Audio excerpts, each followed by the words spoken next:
మనం విత్తనం వేసి మర్చిపోతే చాలండి, ఇంకా మొక్క దాని పని అదే చేస్తుందండి. భూమిలో విత్తనం పెట్టడం మాత్రమే మన వంతు అండి. ఇంకా నేనైతే మా ఫ్రెండ్ ఎప్పుడో ఇచ్చిన విత్తనం అయితే భూమిలో అక్కడక్కడ వేసి అయితే మర్చిపోయానండి. ఇంకా ఇది పువ్వు పూసే వరకు ఆ విత్తనం మీద అయితే నాకు గుర్తే లేదండి. చూసారండి ఎంత చక్కగా పూసిందో.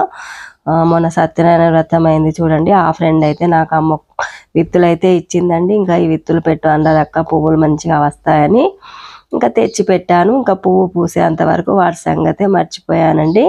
మనం మర్చిపోయిన మొక్కలు మాత్రం వాటి పని అవి చేస్తూనే ఉంటాయండి.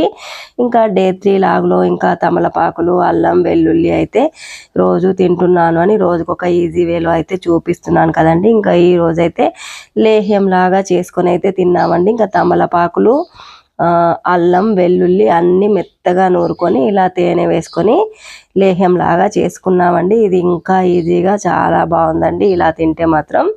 ఇంకా ఏ పద్ధతిలో నచ్చిన వారు ఆ పద్ధతిలో చేసుకొని తినండి, ఆరోగ్యాన్ని కాపాడుకోండి. ఇంకా థ్యాంక్ యూ ఫ్రెండ్స్. మరి మా అను కేర్ ఆఫ్ సీను ఛానల్ని సబ్స్క్రైబ్ చేయండి, లైక్ చేయండి, షేర్ చేయండి. మరిన్ని వీడియోస్ కోసం